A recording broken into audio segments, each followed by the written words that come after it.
Good afternoon, good people. Welcome to Wordsmith Wednesdays. Yeah! As you can see, I love to keep it rocking in my city. This is the library. I'm about to get my educated black man swag on. But firstly, just want to acknowledge J13 was a phenomenal success.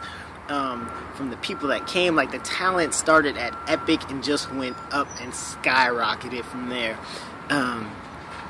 My crew, my people running the Twitter through the night, running the Facebook, that was not me. The media that was going on, the host, Rhea, she's amazing. The executive director person from Mary Magdalene Project came out and spoke a little bit. It was an incredibly awesome night. The house was packed. We had we were about 70-80 people deep in there. And it was just amazing, like the love and the support from the people. It was people from all over. It was unsaved people there, saved people there, multiple churches. Like, it was so big, and it wasn't even about any one church. It wasn't about any one people group or culture or ethnicity. It was all about the cause, the J13, and rescuing women out of prostitution and children out of sex trafficking. So it was phenomenal. If you want to watch it, we live streamed it, and it is on Ustream.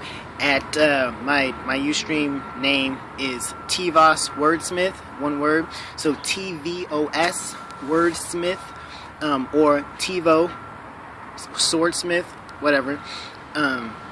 So yeah, look it up. If you still want to donate online, all proceeds forever will be going to those two organizations. We don't get any of it. It's all about the orgs. All the proceeds go there. So if you want to donate online, the PayPal email is J13, as in 13, j13.freedomscall@gmail.com. So J13 period FREEDOMSCALL at gmail.com. And yes, that just happened. But yeah, so as far as today's Wordsmith Wednesdays, just want to talk about mythic realities. It's something that a very dear friend of mine, we talk about it all the time. And I'm maintaining that the power of imagination that we've been given as human beings, this is not even a church thing. The power of imagination that we've been given as human beings has been relinquished only to a mental faculty and to children. So we let children, read fairy tales and watch cartoons, and then we expect them to grow out of that stuff.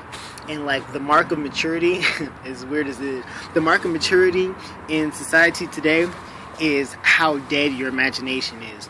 The more of a realist that you are, and the further disconnected you are from any sort of incredible, expansive, awe-striking, probably doesn't exist type reality, you're super mature. I think that's retarded. I think that's whack, and I think it contributes a lot to two main factors.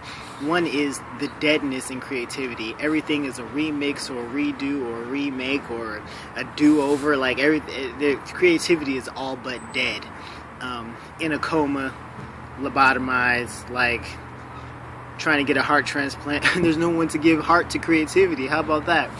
And then the other side of it is, the supernatural is rare. Mostly in America, there's a lot more abundance of supernatural stuff that happens in other parts of the world. By no coincidence, those other parts of the world have a very good grasp on fantasy. Perhaps too much in some cases, but it's better to have too much of a necessary thing than not enough of a necessary thing. So yeah, I want people to open their minds, because without a heart of imagination, if imagination is just a kid's thing and a mental thing that you just kind of lock away, and then you put away your imagination to go live real life, you're going to always be feeling like you're living and there's more, but you're living under a door, which is what people do. But if you want impossible to happen, you have to walk around with the world of impossible in your heart, which is fantasy. That's mythic reality.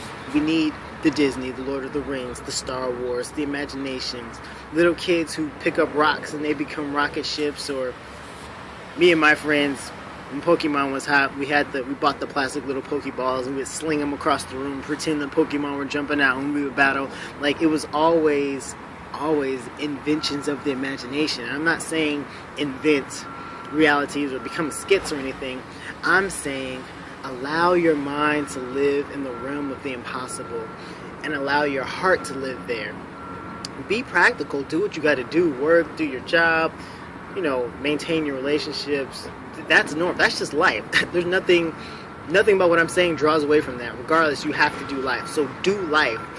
But as you're doing life, carry within you a place where, for however you do it, find a way to get in touch with your imaginative side, your fantasy side, the part of you that well, if I had whatever, and it could be something stupid like, man, if I could read minds, or if I could lift stuff with my mind, I'd throw you across the room because you're talking stupid to me right now. Like, it could be whatever, but let that live in your heart, and that'll open you up to so much. It opens you up creatively.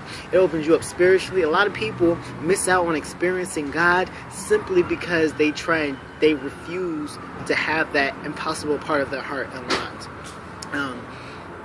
But if you open yourself up and just say, let's let today happen. I am completely open.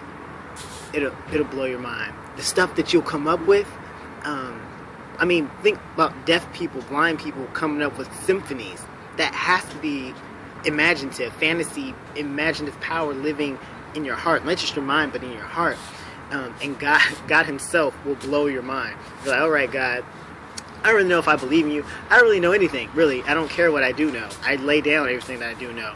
And let's do this. Take me on this fantastic, incredible, mythic adventure, because the unseen is always more prevalent than the seen. The spiritual always dominate the physical, and I know the spiritual is there because I have a soul and I go through deeper things that the physical can't solve. So by the physical having limited solutions, that means there's another realm where there's infinite solutions. In that realm, the spiritual. Let's take me on this mythic adventure. So that's all I was saying. Open your minds, open your hearts. Now it's sounding like an altar call. That's hilarious. Anyways, thank you for coming to Wordsmith Wednesdays. I'll see y'all next week.